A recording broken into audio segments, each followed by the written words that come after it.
The Blues Fan Forum podcast is presented by Interstate 70 Sports Media Group. I-70 strives to bring you the best sports coverage in the tri-state area. Find them on Facebook or at interstate70sports.media.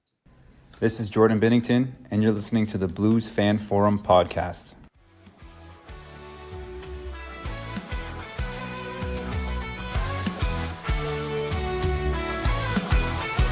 Skating on the ice, under St. Louis city lights, where the Blues play with all their might. Jordan Cairo, fast on the attack, but defense falters, gotta cut him some slack. In rubber tongues, we find our glory. His skills shine, the team's best story. St. Louis Blues, we wear the crest. In Jordan Bennington, we put our trust to the test. On the ice, we fight, and we must, for the city we love. In the blue, no we'll thrust.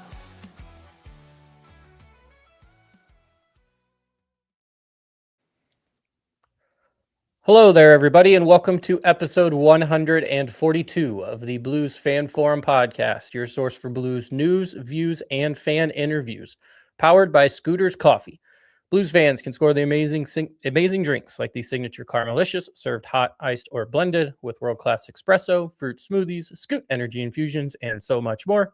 That is amazing people, amazing drinks, amazingly fast. Scooter's Coffee.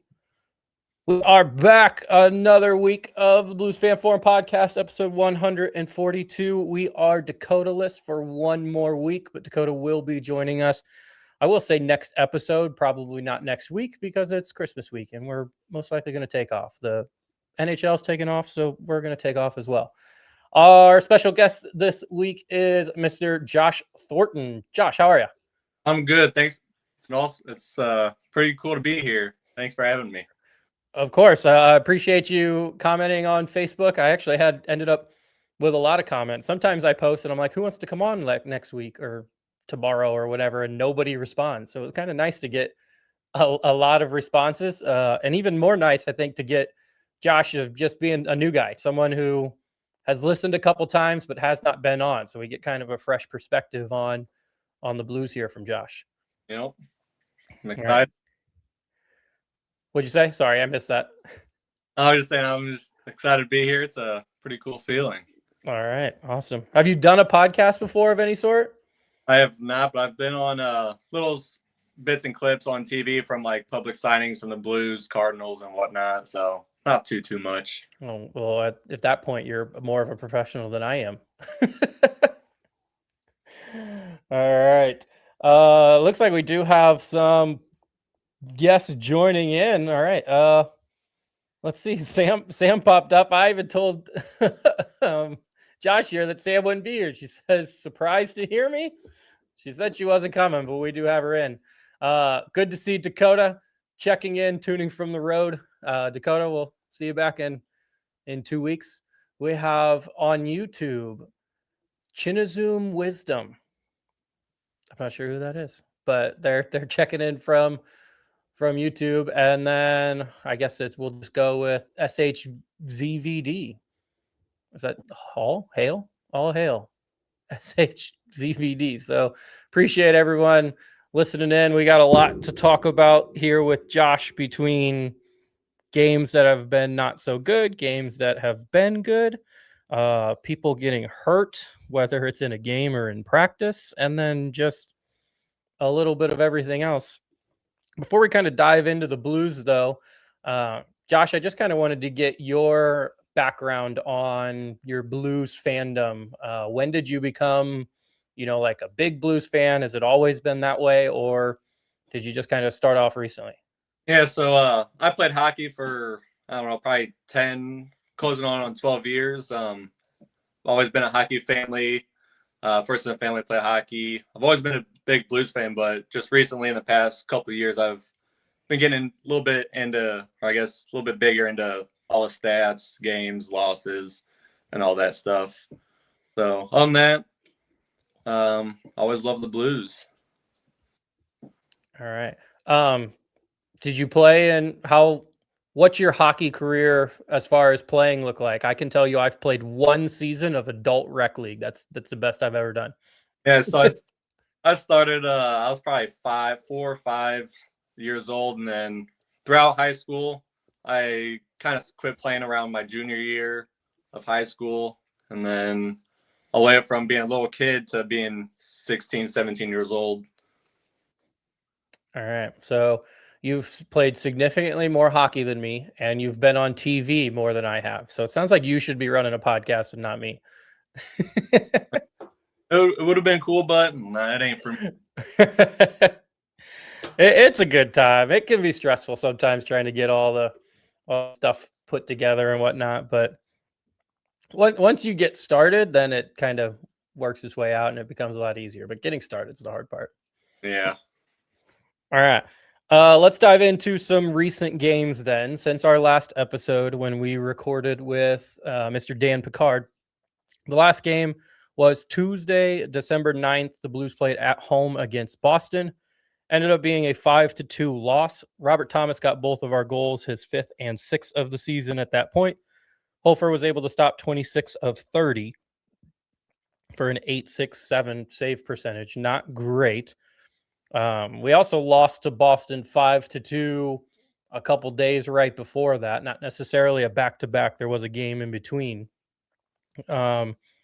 I think you said, Josh, you didn't really catch this one, right?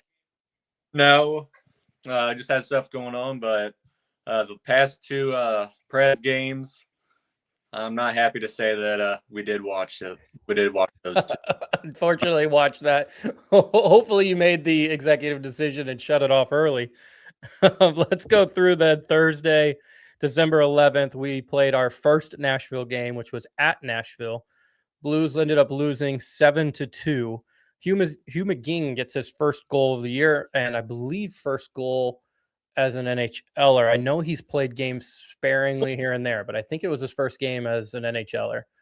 It was. Okay, that's what I thought. And I was like, if we didn't know, I knew Sam would double check it for me. So Thomas ended up getting his 7th goal. Bennington plays the first 2 periods, gets pulled after that. Hofer goes in for the 3rd. Nashville, as of right now, is the 30th ranked team in the NHL. And we just got our ass kicked by them twice. So what's your thoughts on that happening? Oh, it's just to start off is kind of embarrassing that they're 3rd or 30th. I think we could have done a little bit better with passing the puck. I also think that dumping the puck and chasing is good on some lines, and sometimes it can backfire. So I think that could have a big impact on the way the game was going. Yeah, I'm trying to remember that game. I think I've just done a really good job of hating it so much that I've deleted it from my mind, which is probably a good thing. Was that one that Bennington didn't play well, or did we just suck in front of him and he got pulled just because he gave up 4 goals? I think the first goal, it was a soft, easy goal that he should have saved. The second goal, I don't remember too well. And then after, I think like 3rd period, I think that's kind of where I just kind of dozed off and didn't pay too much attention, unfortunately. Which is probably what most Blues fans did. Yeah. Well, let's get to bright and happier places then. Because after Thursday, on Friday, we had, and this is December 12th, a home game against the Chicago Blackhawks. Blues end up winning 3-2. Mayu gets his first of the season. Matt Luff gets his first goal of the season, and then Justin Falk gets his 7th. Hofer is able to stop 27 of 29 shots to keep Blackhawks only getting 2 goals. Before we get into the dilemma or the drama at the end of the game, what was your thoughts on just the game itself? I think we played decent. We're a very strong two period leaders, or I guess 2 period players. But I think we played decently, even though they were able to get those 2 goals pretty quickly. I guess I can't say pretty quickly, but easy enough to where they had the easy chances to score even more on us. But overall, I think we played a decent game. We finally held out to the very end. And then at the very few seconds, tragedy happened. Tragedy happened. We just got a very weird comment on YouTube that I'm not going to pull up, but it's a weird one. Thoughts on and again the tragedy. So some will say it's the tragedy, and then we got instant karma the couple days later at practice. When the Blackhawks scored towards kind of the middle or end of the third period, did at any point in your mind just go, oh, here we go again, 2-goal lead disappearing, they're going to score, and we're going to go into overtime? Yeah, I think I was definitely a little worried because normally from our previous games of the 25-26 season, we've kind of had a bit of a trend going where the third period we kind of lose our energy, we start to fall behind a little bit, and I think that's when most of the games will start to go into a different route. Instead of us winning, it's kind of the other team scoring goals. So I was definitely a little worried from it. But thank God we held off. That's all I can say about it so far. All right. And then one more question from you, just because I know we're going to spend some time on the Bedard injury. So I wanted to get to this first. With your more of a hockey background than me, the Blues seem to have a problem with second period. And it seems to be that long change of we get stuck in our zone and don't have that ability to have that long change. Now, I know you played up till about the middle of high school. Yeah. So what was your any thoughts on that change being difficult? And I know you're comparing like middle of high school to NHL, which is completely different, but just any thoughts on that? Yeah, so from what I remember, going into the second period, everyone's still feeling confident. It could be a 3-1 lead. It could be a 2-0 lead. Everyone's still confident. There's still 40 minutes left to play. I think closer to the end of the second period is when it starts going into a way of, are we going to win? Can we win? Are we able to get these shots off, these goals in the net?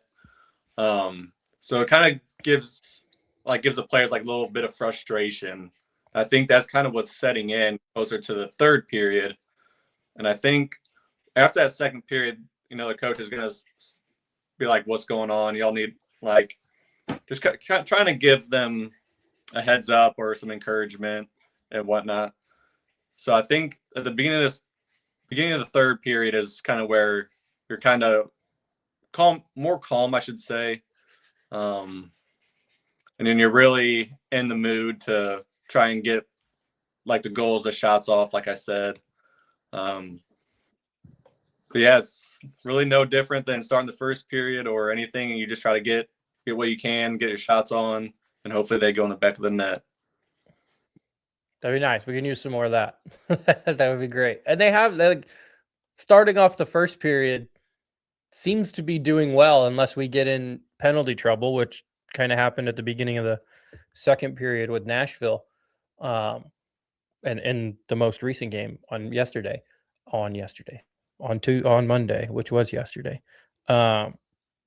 But yeah, we start off well, and then that for some reason you kind of just mentioned, it's just starting every period. It's all the same. It's just period 1, period 2, period 3, but we just can't seem to do that. Period 2 gets us stuck, and then that period 3 we're just playing catch up, and that's hard to do. Yeah, I also think that since we're in the lead, I guess I can't say we're always in the lead like the first, second period.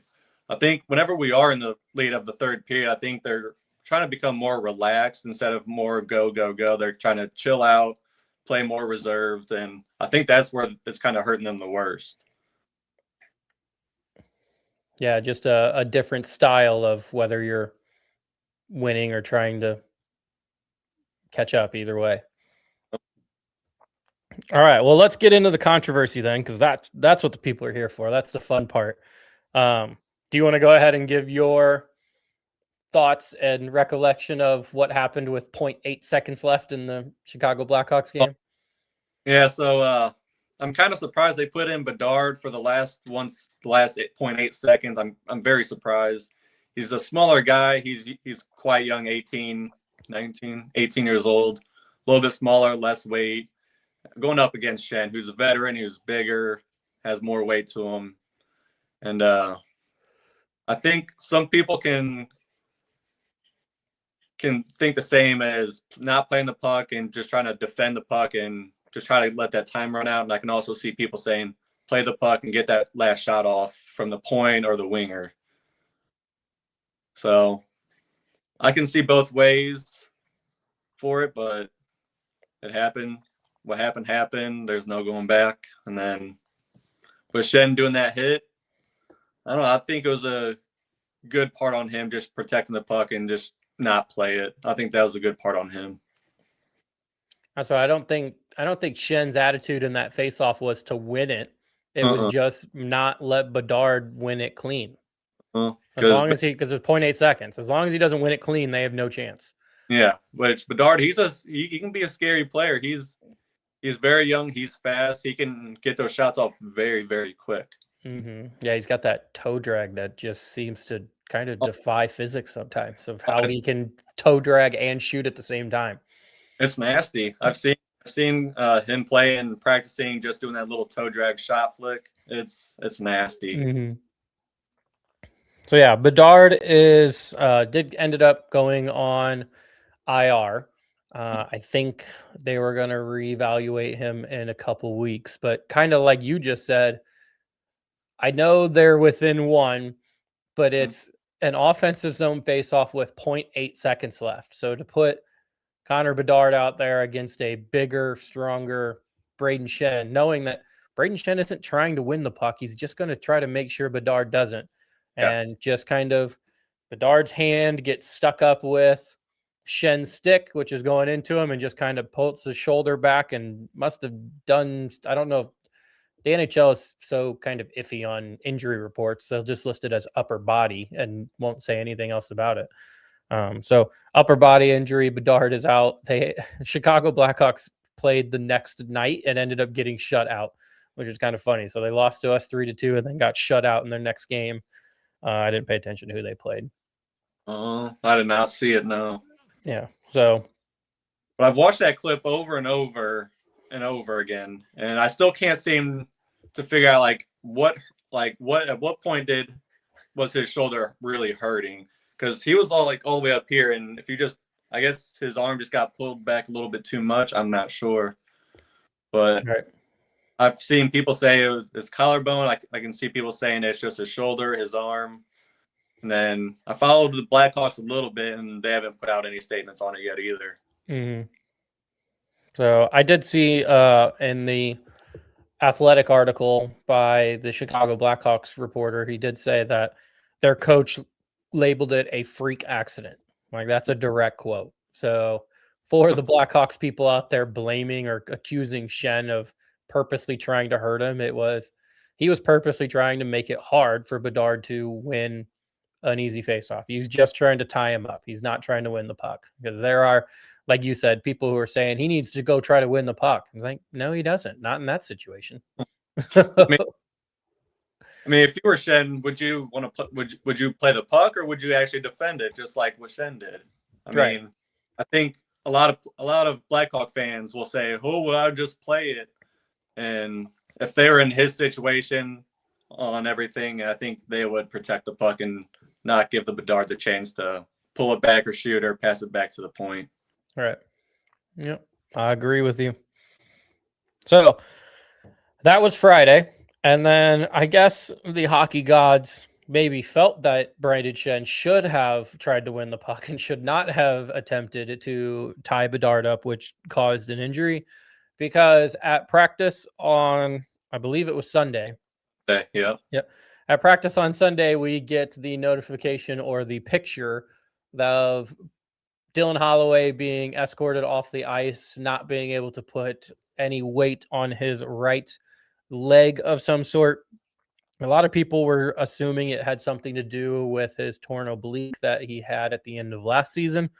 Luckily, it's not anything related to that, but it is a right ankle injury, and it looks like he's going to be on IR for at least the next 6 weeks. So the Blues are already devastated with injuries. But Josh, how does this Dylan Holloway impact how the team is playing now, and combine it with all of the other injuries that we have going on? Yeah, so I think I can't say he's a key player, but he's definitely a player who knows how to play. He knows how to get the goals, get the assists, get points, and whatnot. The way he's been playing this year, I think he's done really, really well. I've looked up to him last year and this year, but after seeing that he got with that right ankle, I think it could put a little bit of stress on our team. Maybe bringing some more AHL players up, like Hugh McGee's coming up here, and then Dvorsky came up. I don't know. I think it could go both ways with the younger talent coming up, and hopefully Hugh McGee, Dvorsky will keep playing and can get it done. Let's talk about Hugh McGee, because I've actually really liked the way he's played. I thought he's played better than Matt Luff has. Now I know Matt Luff scored the goal the other day, but McGee also has gotten a goal the other day. I think it was within the last couple of hours, McGee has actually been sent back to the AHL, which kind of surprised me, because I thought, again, that McGee was playing better and Luff maybe needed to be the guy that's sent down. Part of being sent down, I think, has to do with the waiver pickup, is we got Jonathan Bergeron off of waivers, and so he has to be with the club. Otherwise, if we try to send him down, he'll go through waivers again, and someone else could take him. So McGee is down. But you would you have preferred McGee to stay up and Luff to go down, or do you think this is the right decision? I don't know. I could go both ways. Hugh McGee, we haven't seen too much of him in the NHL. It would have been cool to see him play, I don't know, maybe 2 more games, just see what he can do, see what he's good at, see what he can improve on. But same goes with Loof. He hasn't played too much NHL games with the Blues. But I think I would have stuck with Hugh McGee, because from what I've seen, he can pass pretty well. And he has some decent speed to him if he really wants to try and get to the puck or skate past the D-men. Yeah, he's kind of reminded me of a good replacement for Nathan Walker, is what I've been getting from Hugh McGee. He had an assist last night on a pretty nice puck. Justin Falk put that one high in the air. He brought it down, toe dragged around one guy, and then kind of sort of toe dragged around a second and passed it to Dvorsky, and Dvorsky sniped it. So a nice AHL goal there. But again, just some individual skill from McGee, but also kind of some speed, like you said, and a little bit of heart. It gives me the little Nathan Walker vibe. Yeah, I also think since he's newish to the NHL, I think it was also the pressure that's coming to him, being on the ice with all these veterans, all these older guys. I think the pressure was getting to him, so I think he played really well, given the facts given what happened, and doing what he can do.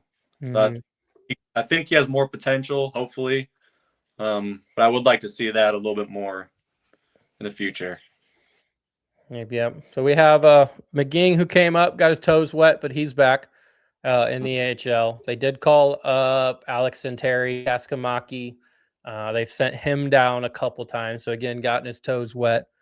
They do have Otto Stenberg called up right now, but they did that yesterday before the Jonathan waiver claim. Bergeron. I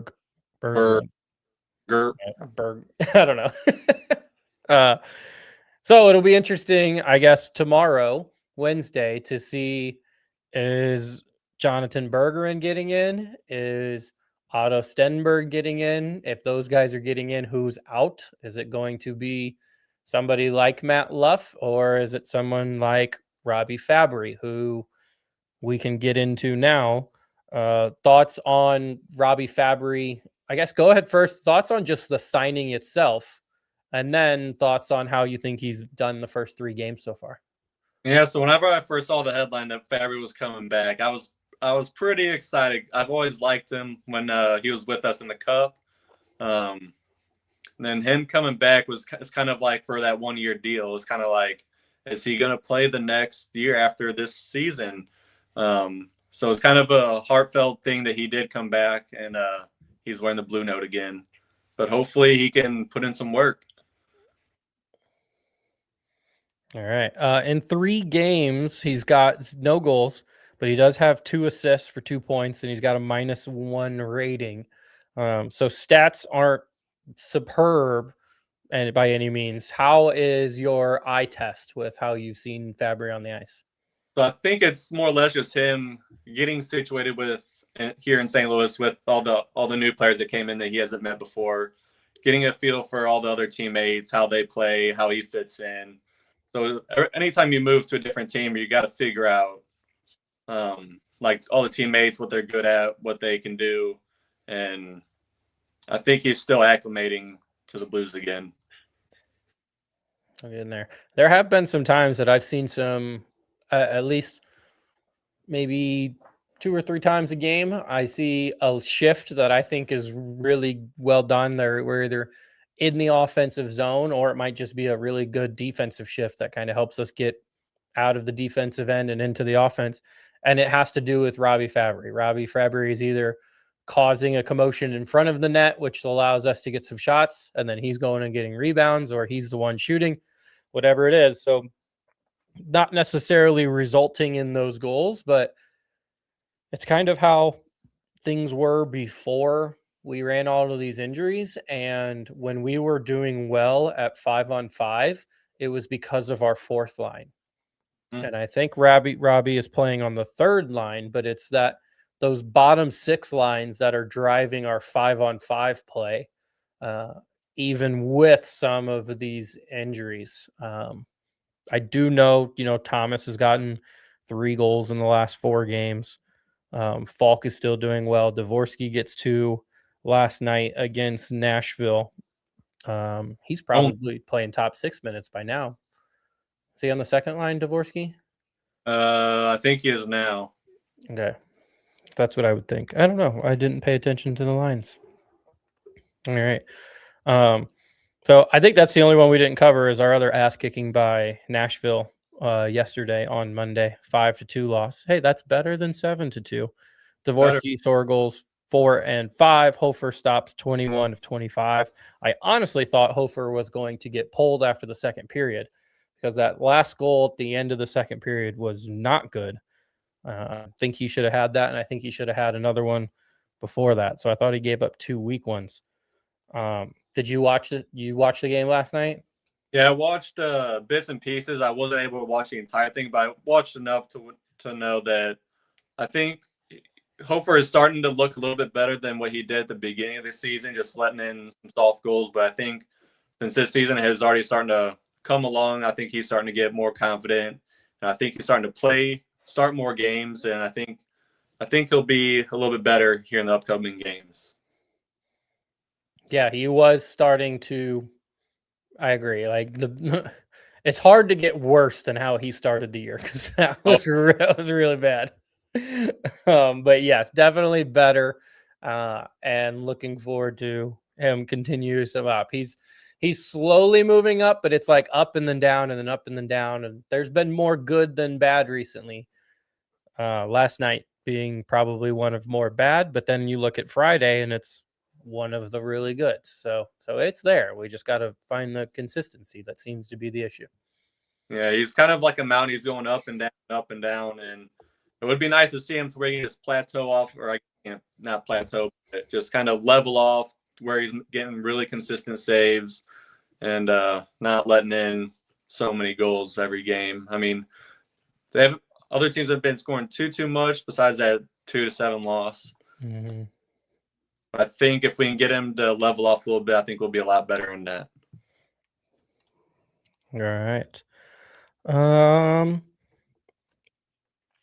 You got anything else for? We covered a lot there. That was really good. Anything else for like most recent games before we kind of look to the future? I mean, other than our little bit of a list of our IR, of our injureds, would be cool to see some of those players back, but obviously we have to wait a handful of weeks to see our players like Kyrou, Snuggerud, Walker, and Bukestan to wait for them to heal up and see what they can do. Yeah, I will add the nice thing, Toropchenko back in the lineup yesterday. So that was nice. I know we lost Holloway for 6 weeks, which is a long time. But getting Toropchenko back, at least getting somebody back. Bukestad, I believe, should only be out a couple more days. He was concussion protocol. So he should be, when he got injured, it was, I think, listed exactly at 5 days. And so we're probably getting close to that. And last I saw, he was on a day-to-day basis or game-to-game. Yeah. So he should be back soon. The big one is you got a whole, our second line is injured between Holloway, Kyrou, and then you can throw Snuggerud. Snuggerud's been playing on the first line, but that's a whole top six line is injured for the Blues. And so you luckily are able to kind of throw Jake Neighbors up, and it looks like we're able to throw Dvorsky up a little bit, but it's still not the same as a Holloway or a Kyrou. Nope. So that's the big issue. All right, I'm going to read some ad reads because people tell me to do it. And Dakota hasn't texted me yet, which is surprising, but I figured he would text me and tell me to do ad reads or comment on here and say, don't forget your ad reads. But we're right at the 30th-ish minute mark, so we'll do it. All right, we told you about scooters earlier. If you guys have the chance, make sure to check out Scooters on Highway 143 and Troxler Way in Highland, or Vandalia Street and Indiana Avenue in Collinsville. If you cannot check those out, you can check out the other 30 locations in the greater St. Louis area. That is amazing people, amazing drinks, amazingly fast Scooters coffee. You got a Scooters coffee around you? I do. I have one off Highway K and then one off Church Street in St. Peter's. There you are.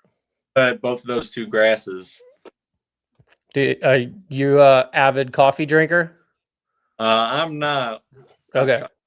Coffee, but all I do is I cut their grass. That's about it. All right. Well, they should pay you in coffee, at least the chocolate coffee, because it's good and it doesn't really taste. It's got some coffee, but it's got chocolate. A few times they've always given me one. There you go. All right. We also have Hughes Custom Design. They are a family-owned and run small business that is operated out of Maryville, Illinois. They specialize in laser-cut, hand-painted signs, and they have options that are typically ready upon request, and they can complete almost any request for custom jobs. So check out Hughes Custom Design on Facebook. You can just shoot them a picture of a design that you would like, and he should be able to laser cut it, hand paint it, ship it off to you. Also comes with LED lights on the back, so it looks pretty cool. That is Hughes Custom Design on Facebook. And then our last one is Imprint Labs. They specialize in bringing your brand to life with custom laser engraved Richardson hats and vibrant custom sublimated metal prints. Whether you want to make a statement with high quality headwear or showcase your designs on eye-catching metal art, they deliver precision, durability, and style every time. Elevate your brand with Imprint Lab, where your vision meets our craftsmanship. So that would be my hat here. I think my favorite thing are these metal signs. These things are cool. So metal, St. Louis Blues, championship signs, got stickers on the back, so I could put it on the wall if I wanted to.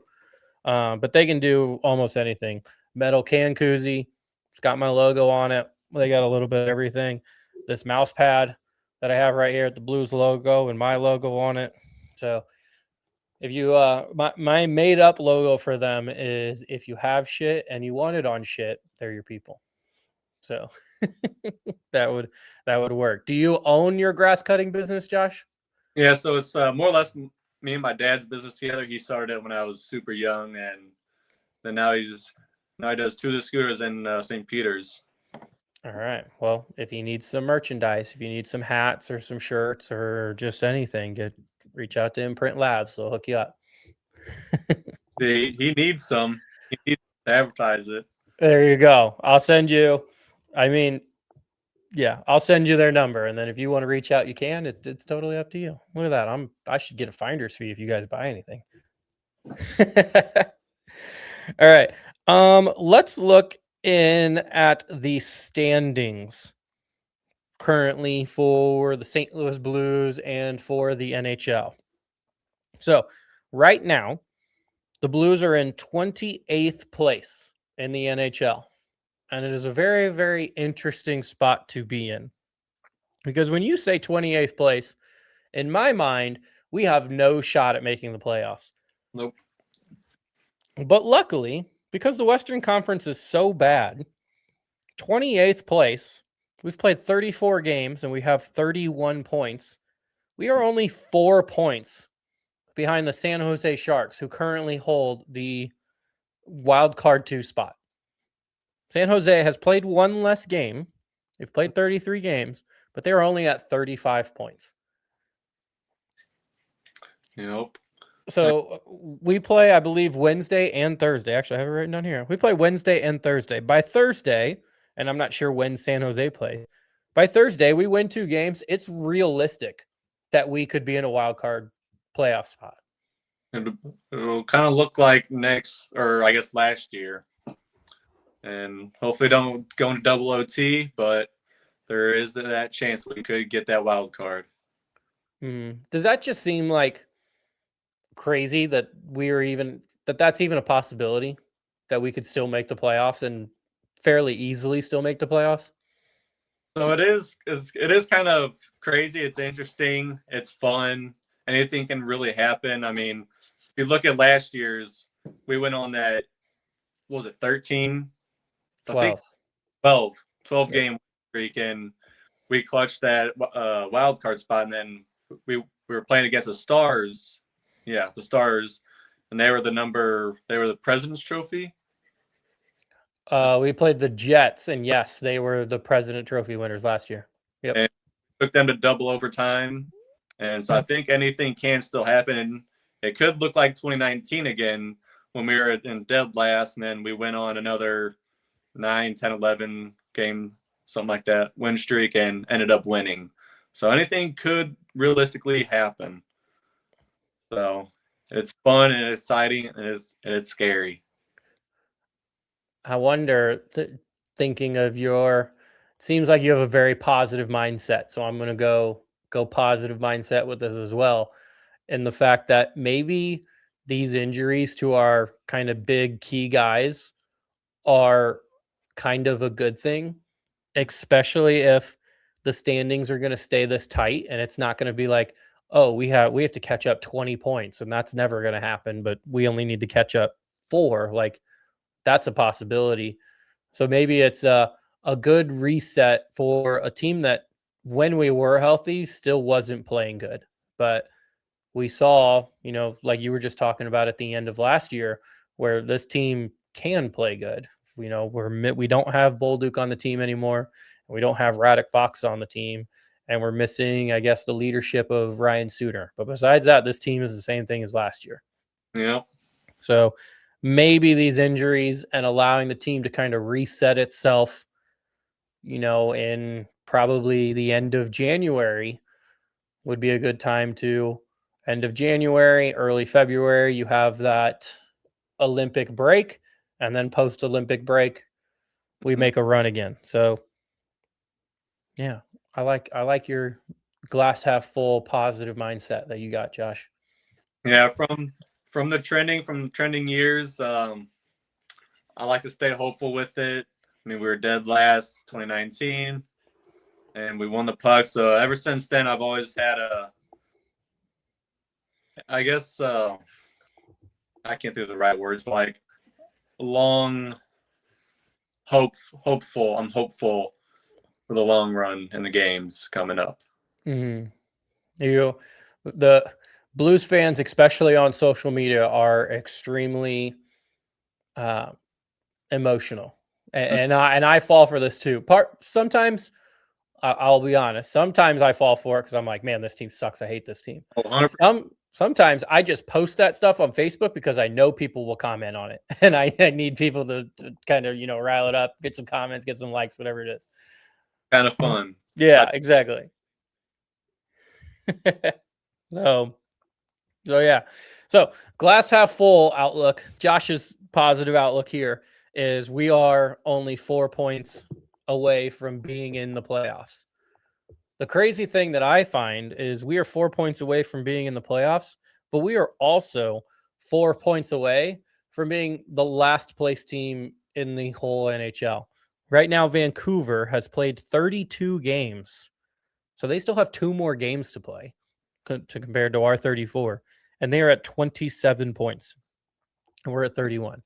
I think they're at like 12 and 15 right now, which we're kind of the same way, but we only need that 4, and hopefully we can get those 4 points made up here soon.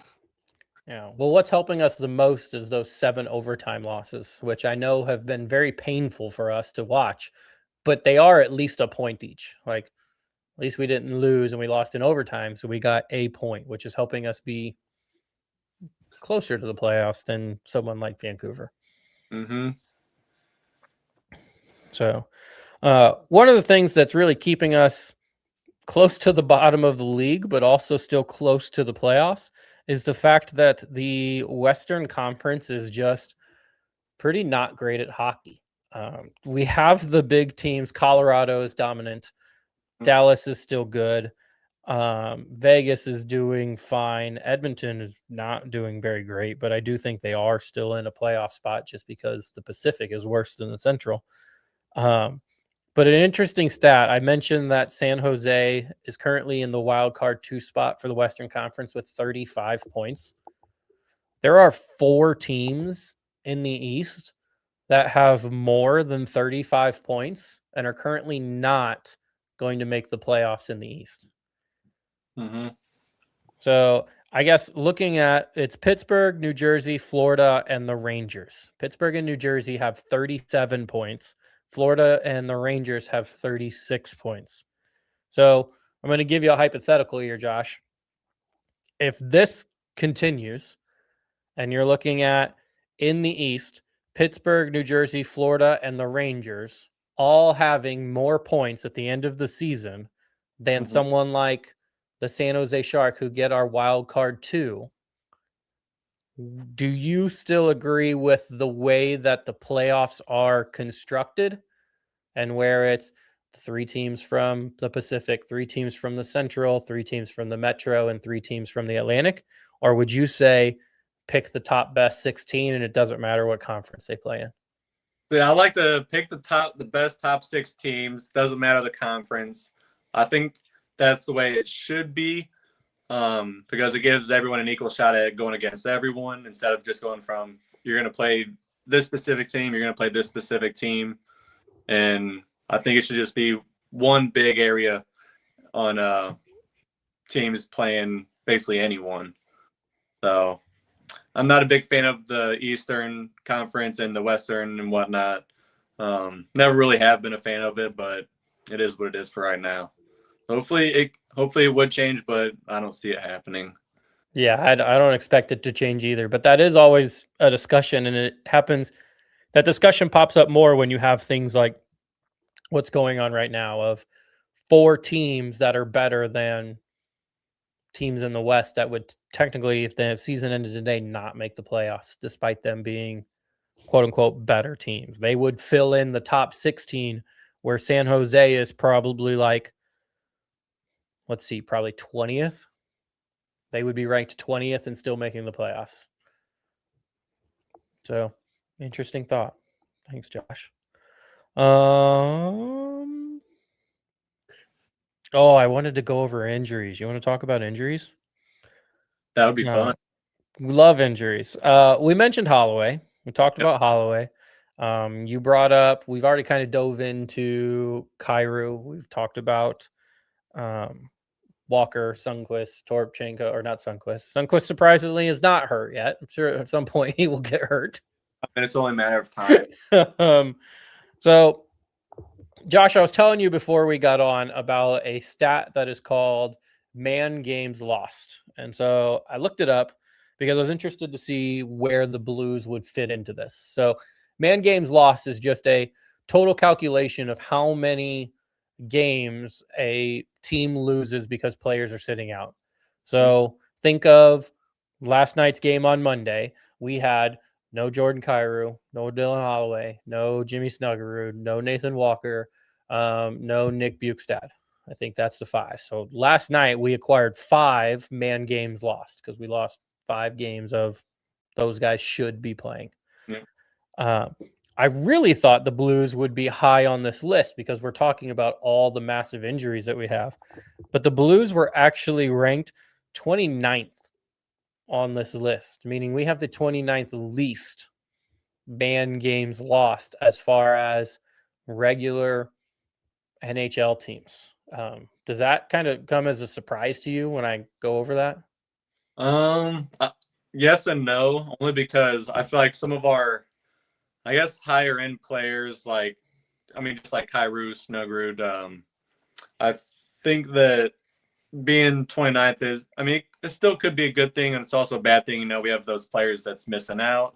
They're not getting any playing time. They're not getting all the shots and goals that they should be getting. So I don't know.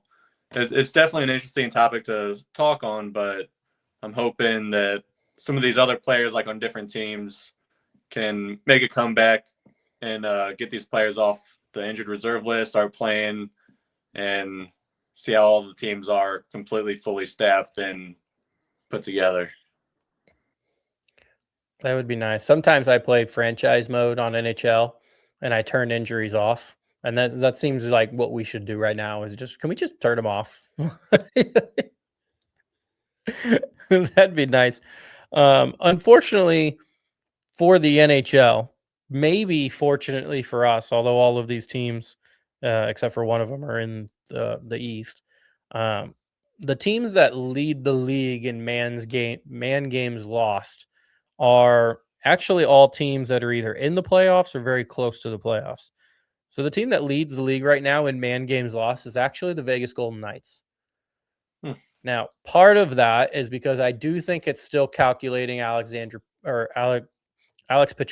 in that, who is not playing at all this year. So that's, a hurt one. But they have missed their starting goaltender, Aiden Hill. They are down William Karlsson. They're down defenseman Jeremy Lazan. And they just lost recently Pavel Dofeyev, who I know is a pretty good goal scorer, but I don't know if he's out long term, but he just got hurt actually 2 days ago, I think 3 days ago. So we kind of talk and, bitch and moan about losing Kyrou and losing Holloway and losing Snuggerud and losing Nathan Walker, but we're talking about a starting goalie, Petro, a number 1 defenseman, and William Karlsson, who I think was maybe playing on their middle 6 and not necessarily their top 6, but that's still good players that the Vegas Golden Knights have lost. Yeah.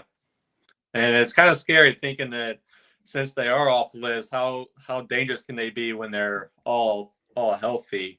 And it just goes to show that one person doesn't make the entire team, but also can.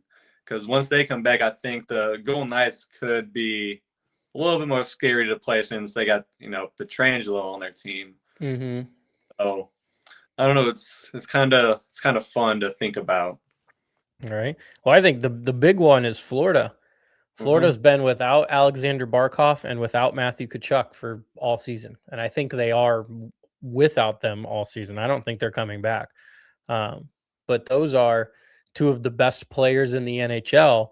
And Florida is 2 points out of a playoff spot in the East. So it's like they're missing their 2 highest paid best players.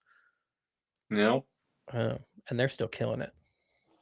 So even without Tkachuk, they're still a very scary team to play, even without him. But I think, I can't say once, but if he comes back this year, or once, whatever he does, I think he can make a big impact on the way that they play.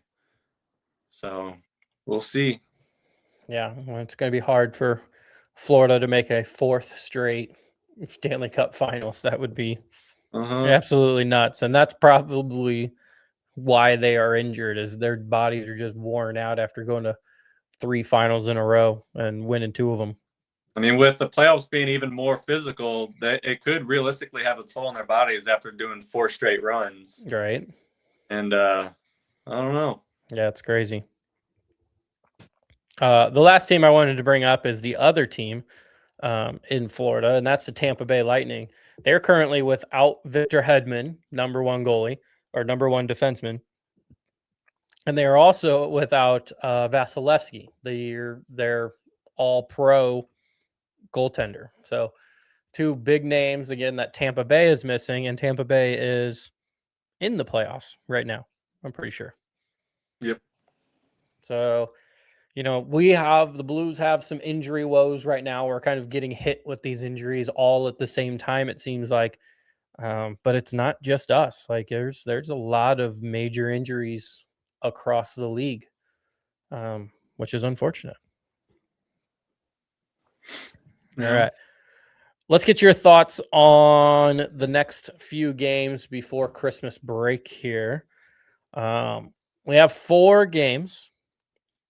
And I just kind of want you to give me your thoughts on them and then give me an idea if you think we come out with a win in those games or what do you think the result might be?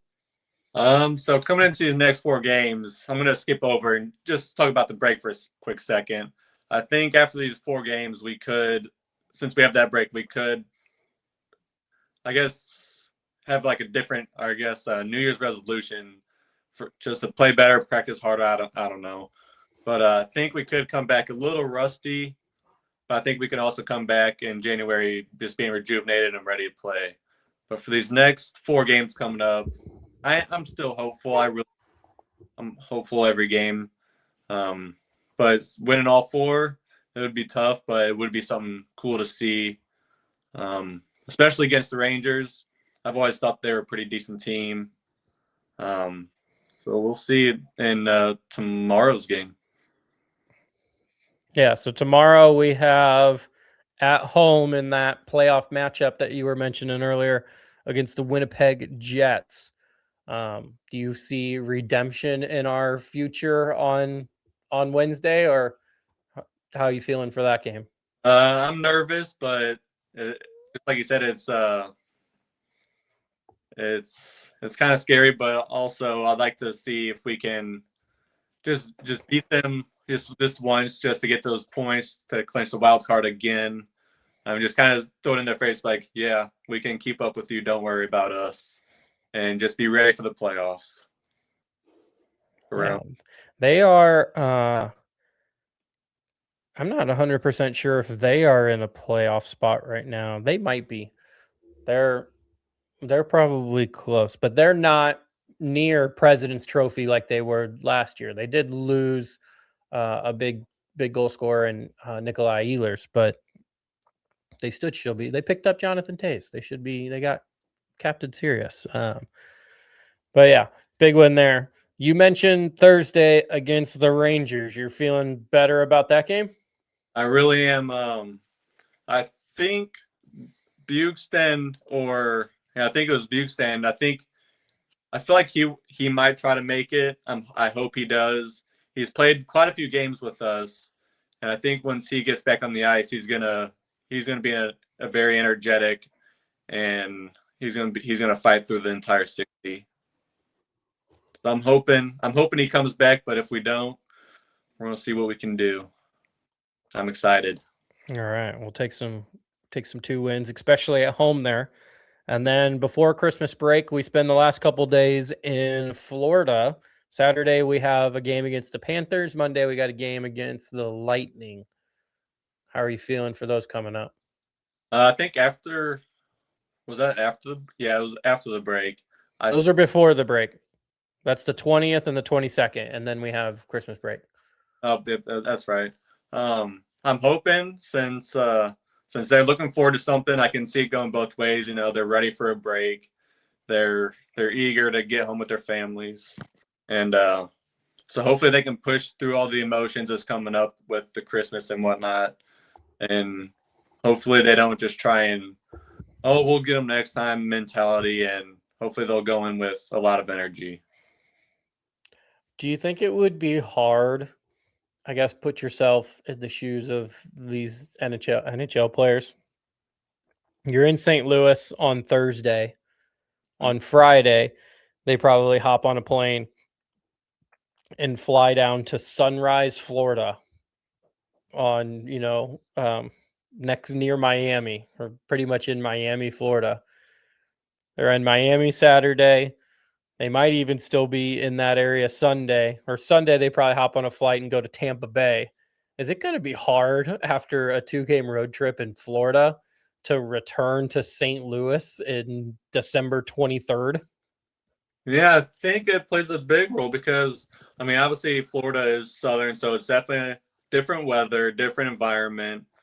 I think with that 2-game road trip that they're really excited to be in a different climate, because climate I feel like does affect different people. Because if you're up in, let's say, Colorado, they're in higher elevation, so they have different air than we breathe down here. We're sub 500 feet elevation, so being in different elevations does affect your breathing, how you play, and so it's going to be different. Which in Florida, I don't think is much different in elevation, but I think it's just the weather and where they're at. Yeah, just more to do outside. So you might, spend more energy going and doing something on game day instead of just sitting at home because it's blistering cold. Although it was like 50 degrees today, so it wasn't too bad today. It wasn't awful. 55 today and 55 tomorrow. All right. Yeah, you guys might get some grass cut. Oh, but tomorrow I got my barbecue before the. I'm excited. Oh, all right. Oh, one last thing to talk about before we get out of here is some just NHL news. Big NHL news. So do you want to start with the small one, or you want to start with the big one? Let's wait for the big one at the end. All right. So small one is Edmonton packages, and I didn't write these down, but it's Stuart Skinner, and then was it Kulak? Yep. Brent. Yeah, Brent Kulak, and then a 2nd-round pick to Pittsburgh for Tristan Jarry. There's been rumors upon rumors of Jordan Binnington going to Edmonton.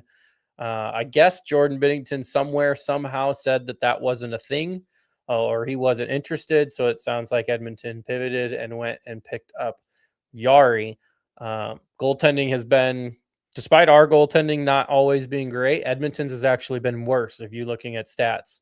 Yep. So do you think this helps Edmonton reach their second finals? I don't know, because Skinner, I feel like he's missed a few games with due to injuries. So I think he's just like Ofer. He's got an up and down mentality. Some games he's playing fairly well. Some games he could be better. But I don't know. Since they got Tristan Jarry, or the Oilers got Jarry, I think he can turn the Oilers around a little bit. Skinner, I mean, he's young. He's got potential, but those couple injuries that he has could put a damper on it. He has won a Stanley Cup before too. Yes. Which helps. That was kind of the big thing holding Skinner back, holding any of the goalies back for Edmonton, is they have not been able to come through and do that yet. So I believe. I think so. I think Tristan Jarry was the one who came in for Matt Murray after Matt Murray. I could be wrong there. No, another interesting note, I read this somewhere or watched it, whatever it is. I guess Pittsburgh is in the middle of potentially selling the franchise.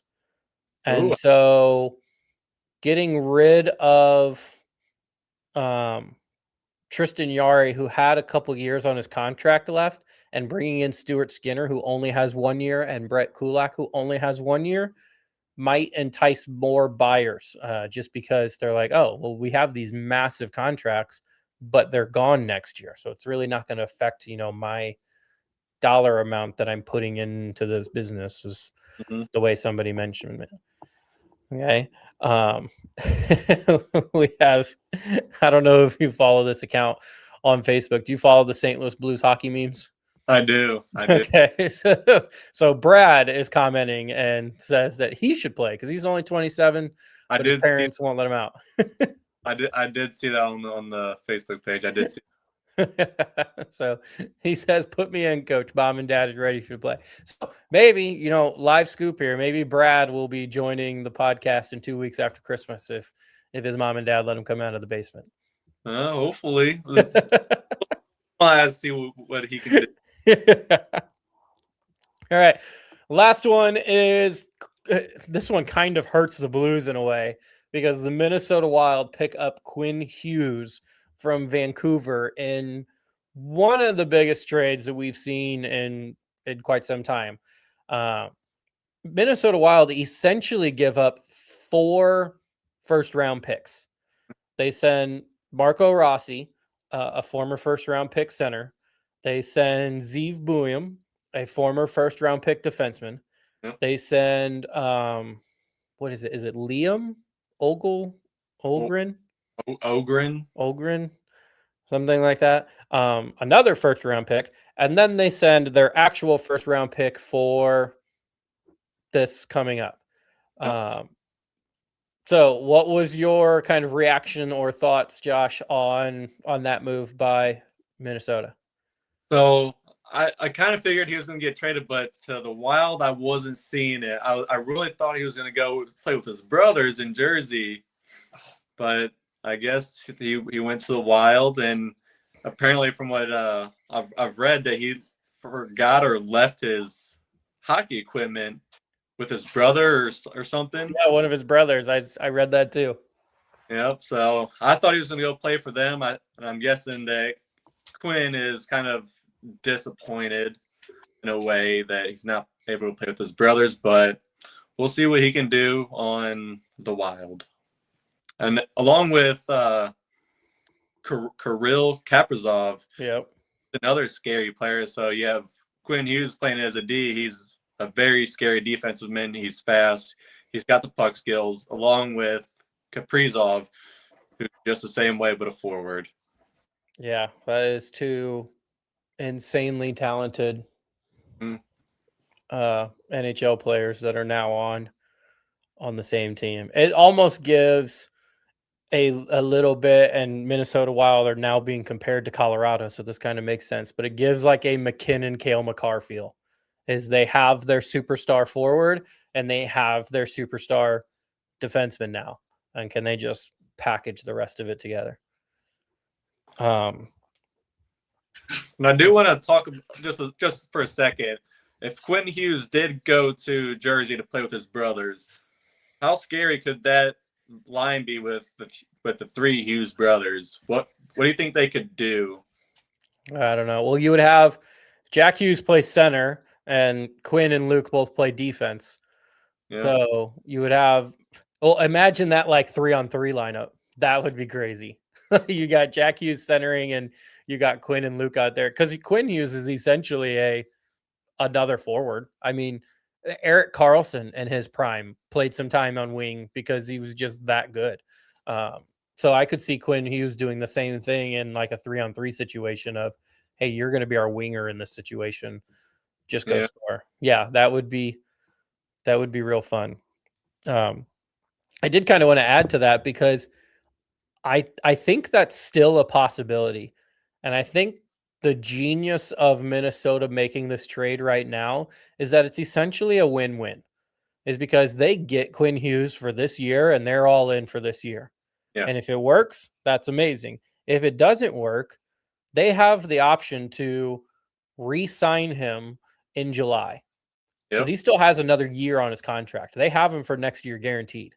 Yep. But in July 1, they can start to look to re-sign him for future. If he decides he doesn't want to come, or if he decides he doesn't want to re-sign in Minnesota, then they can try and trade him again and get those resources back, and possibly even more, which kind of sounds crazy because they give up 4 first-round picks. But they could potentially get more if they can convince him to do a sign-and trade somewhere. Yeah. So maybe it's you're not going to sign in Minnesota. We had our chance, in 2026. 2027 isn't going as well, so we're going to trade you to maybe New Jersey. And New Jersey is going to give us a first-round pick, They're going to give us Simon Mennick, who is a top defenseman. Maybe they throw in Nico Hirscher. That would be absolutely insane. That would, But like, you have again the possibility of Minnesota recouping those assets if it doesn't work. because Quinn, he's still on the same contract till next year in July. So I wonder if, depending on how he plays, if he's still playing the same, he's being elite, scoring goals and whatnot. I wonder if his contract would change to where he would be with the Wild for 4, 5, 6, 7 years. So I don't know any direction after in July.